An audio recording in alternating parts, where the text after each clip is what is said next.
Black and brown communities have been hit the hardest with coronavirus in the United States. Right. Why is that? Is it the melanin? What is the factor that makes it so that these communities have been hit the hardest? It would be wrong of me to come with a harsh, clear-cut answer to that, because I haven't written a paper and I haven't looked at the data to see what the definite causes are. What my hunch is, and what I've seen from some literature that's been written on social determinants of health, is that minorities and immigrants happen to be minorities as well, are disproportionately lower income. They are working under conditions where they do not have access to healthcare. So some of these jobs that don't provide it, they are on the front lines of the many industries that are still having to go to work every day. So even someone like me who has a job as a PhD candidate, I can work from home. My uncle who works at a factory cutting meat does not get that luxury. Likewise, a lot of friends that I know whose parents work in construction, whose parents work in house cleaning, whose parents work, I mean, the janitorial friends that I made at Stanford, many of them probably are not getting the chance to stay home, and therefore are being exposed to more people and are being exposed to the disease. I think that's probably one of the biggest reasons why they're getting it at higher rates. And I think one of the reasons why we're seeing them die at higher rates as well is that even though immigrants, for example, tend to be younger, they don't have access to the doctor's office. So when they get there, they're in pretty bad shape. And I think that's happening also to many other minorities in this country, because they don't have the same resources that the wealthier groups have. Can I add one more that I think kind of goes with what you're saying? And which is also, even though immigrant populations tend to be younger, oftentimes immigrant populations, immigrant family homes have multi-generations. Right. So even if, you know, the 20-year-old has to go work and they're working and they have a job, you know, let's say fast food, and they have to get out of the house to go work, they're coming home and oftentimes their grandparents live with them. Right. And so that's another factor that I think kind of goes into what you were saying. Totally agree. I mean, that's definitely a big factor. At least in New York, for example, we've definitely seen evidence where people who live in close quarters were primarily immigrant, and that was one of the epicenters of coronavirus at the onset, where not only people were getting in very large numbers, but also dying in very large numbers. And it's unsurprising because you can't isolate when there's one bathroom.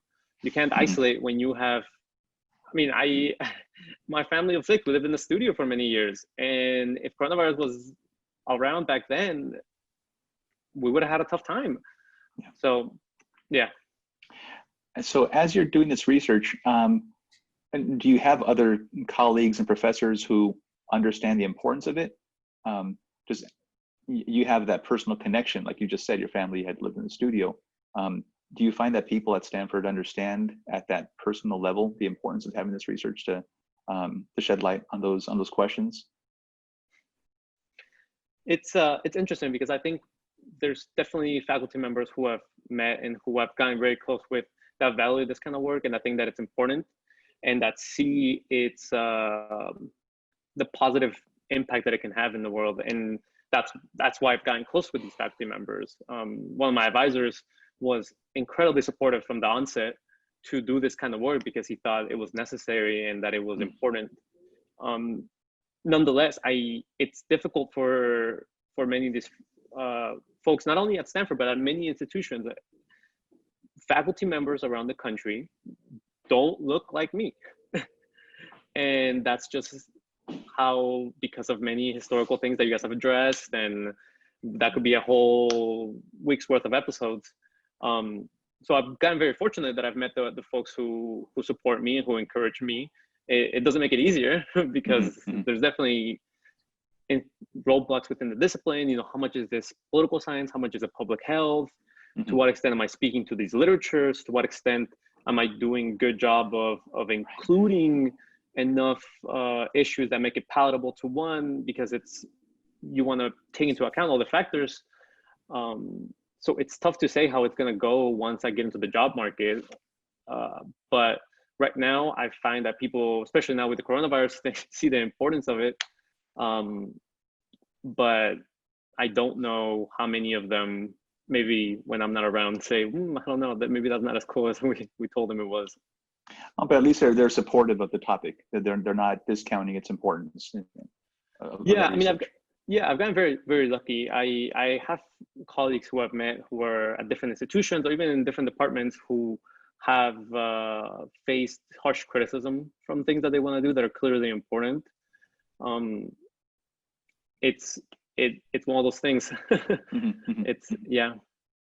Great. So I have one more kind of, hardball question before we get into a little bit of how you've spent your quarantine time. My question is this.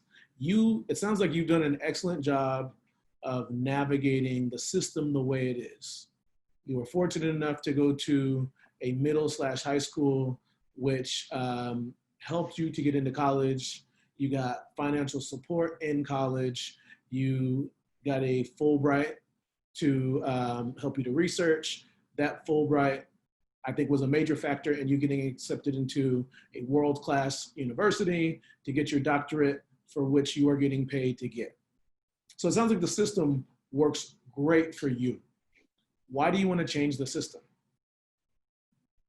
I don't know if changing the system is the right way that I would put it. I mean, I think there's definitely a lot of benefits out there and a lot of resources. I want to make it bigger.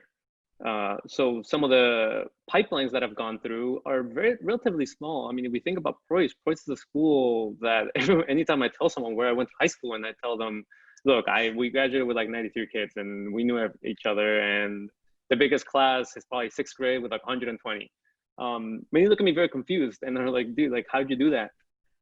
And I think we need more Preuss, more schools like Preuss. We need more institutions like Pitzer that give opportunities to kids. We need to have more faculty members in positions of power that look like me, that are able to know what it's felt like to go through the pipeline, and it can tell students how to navigate it. I don't think that that I want to change the system dramatically. I mean, I think it needs reforming, but I do think that we need to make it better, so that way I'm not the exception, but I'm much more common. And in 20 years from now, maybe I become one of dozens of faculty members at a university that's a person of color, one of many who are immigrant. And it doesn't become a question about whether you at some point will have to drop out because you couldn't figure out the answer, but to what extent you want to push your education. So, but granted, I've had a very privileged experience. So I know a lot of folks who have gone to different universities, different graduate schools, who have not gone to a Fulbright, who have had a very tough time. So I think what I can do is expand the net of knowledge, so that way more people are aware about the kind of opportunities that are available, and also create opportunities where there isn't some. So if I end up at a university that doesn't have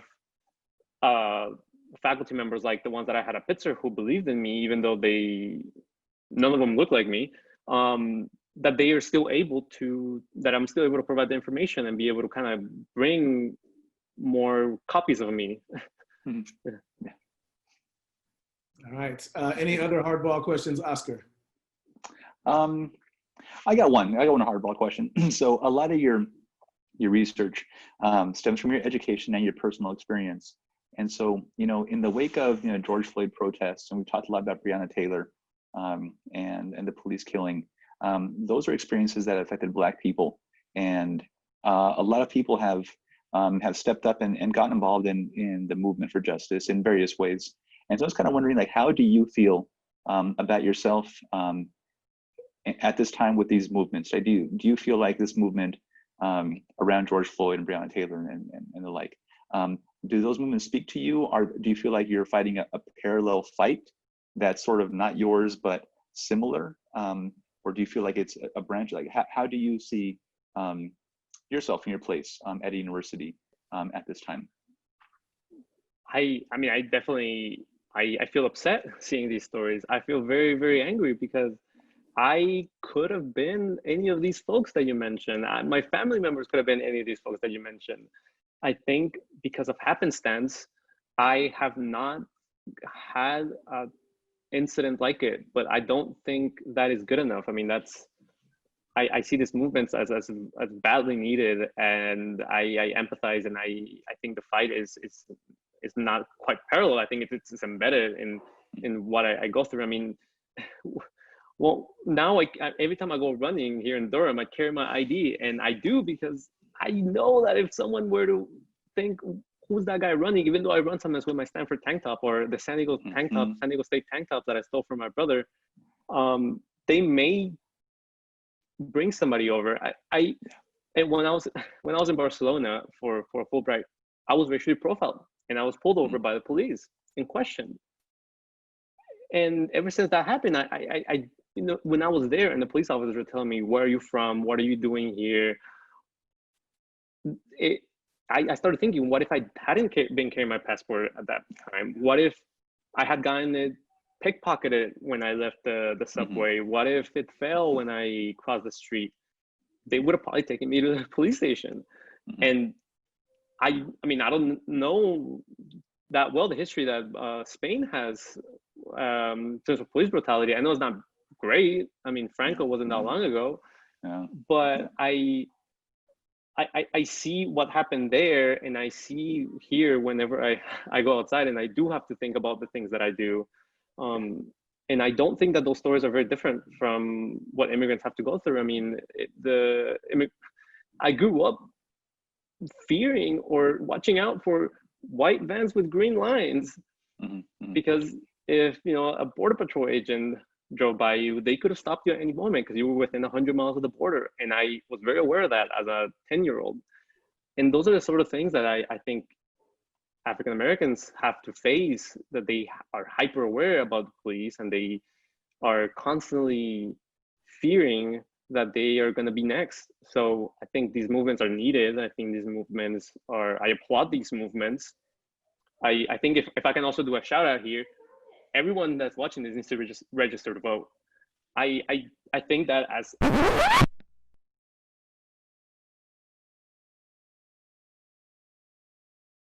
much as I support these movements, and as much as I think they're important, votes are what count at the end of the day. And if these people who are out there protesting don't show up to the polls in November, many of these deaths will go unanswered. I mean, that's just the bottom line. The voting booth doesn't care if you went to protest 10 times. I mean, protesting is important, but so is voting.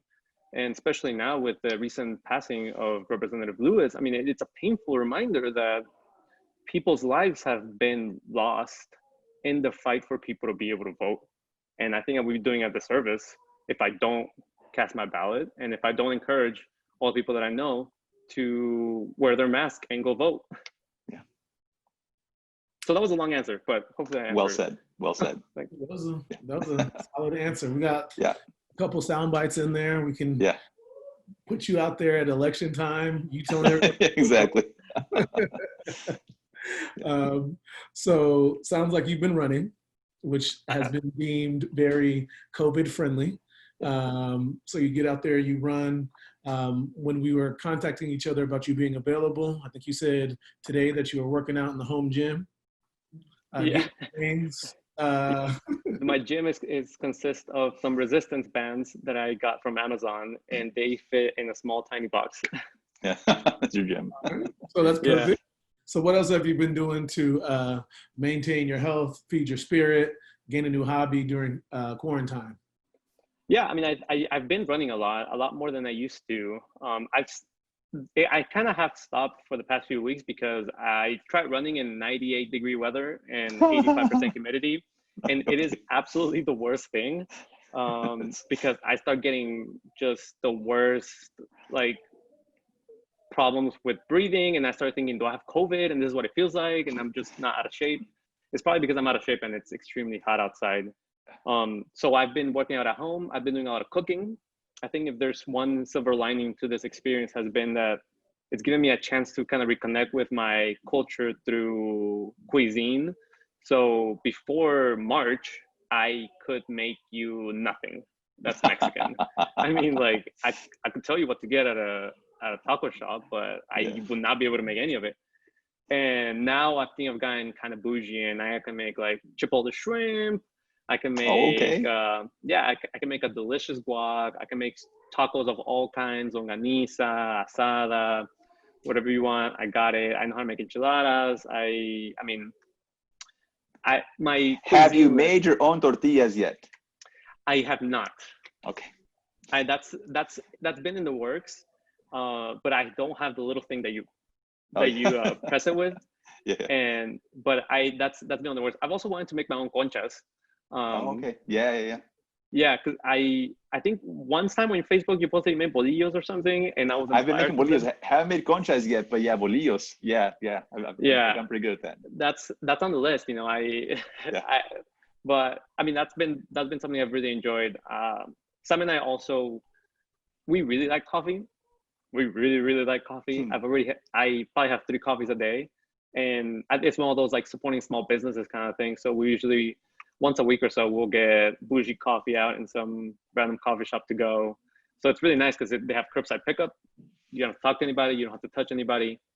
You pay expensive coffee, but you help a small mom and pop stay afloat. So, well, speaking of coffee, my new best friend, now that Oscar's gone, my new best friend at school is Ted Kim, and he actually has Moment Coffee. They're actually changing the name, but he has his own coffee company. I'm gonna when I get off this, sure he sends you some beans. So, that'd be great. So you can check out his stuff. So you know, along with teaching, he is all about the coffee culture full time. So I'll make sure we get that to you. Would love that. You're frozen on my screen, but so is Oscar. So that's probably my computer. Okay, now you're both moving. Last thing. Yes. San Diego Padre, Will Myers, is from North Carolina. I'm looking at Oscar's face to see if he knows where I'm going. And he had the nerve to say that North Carolina, the gall, to say that North Carolina tacos are better. And I was born in North Carolina, by the way. Oh, I did not know that. Yeah. Whereabouts? I don't want to say it because, but it's a bigger city because I don't want someone using my ID and knowing one of my questions if they want to information. I see. But I think about those things. So, but I've never had tacos in North Carolina because that's not what I would get from there. But he said that North Carolina tacos are better than San Diego tacos. Absolutely not. Okay. He's terribly mistaken. I mean, well, I can't speak for the whole state. I've only been in a few cities. And Durham has a few spots, and by a few, I literally mean 2, that I have given my stamp of approval that are good enough. They are absolutely not better than any Roberto's in San Diego. I mean, like Roberto's, anything with Berto's, Filiberto's, none of those. Yeah. All of those are miles away from what we get here. Here, it will do the trick. Yes. But I don't end up thinking, oh man, I got to get a second round even though I'm full, which would be the case in a San Diego place. Yeah. Last time we ate, it was Taco Shop. I think it was El Sarape. Was that what we had? Yeah, in San Diego. Mm-hmm. Yeah, on Park. And Cesar is one of the alums, Oscar, that I actually let treat me because I know he has income coming in. So I want him to treat me. So that was the last time I saw him. It was probably last summer. Was it last summer? I went to Preuss right before December because Sam and I were going on a trip. And I think. Oh yeah, so it was probably December. Yeah, I think it was pre-COVID. Mm-hmm. Yeah, I think that was because I've only been back to San Diego since then. You're going to Cancun or something, right? Yeah. So you told me some Rex since you had your honeymoon there, I think. I did. All right. We are going to close things down. Thank you for joining us today. Thank you for having me. The work that you continue to do, because your research is going to be what guides policy in the future. Yep. And you have found a niche between healthcare and poli-sci, and you are bridging that gap to, be able to make those bridges. And so your work is important. Please keep us updated with it. If you do need people to if you need more people to take your survey once that is completed, Tested. once it is finished, tested, if you need other people to test it. I mean, I'm not getting my doctorate. I don't know the process. If you want, no, but IRB, if they hear that I don't want to get in trouble with IRB. Okay, we can edit out what was said earlier. But my point here is, let me know whatever you want to edit out. But thanks. You would like to add a survey or a way to contact you for a survey to the end of this, then just shoot me a text and we can add that information. All right, fantastic. Well, thank you guys. It was great seeing you guys. I haven't seen you, I haven't seen Mr. Ramos in years. It's been years. Yeah. It's really good seeing you, man. Oh, likewise. You have not aged, Mr. Ramos. You look younger than before, to be honest. It's that Maryland weather. Oh yeah, it must be. It's a humidity. I'm just very, very, very like glistening right now. It's makes me look younger. The skin treatment. You as well, Mr. Carr, okay? All right, sounds good. We'll see you. Great seeing you, man.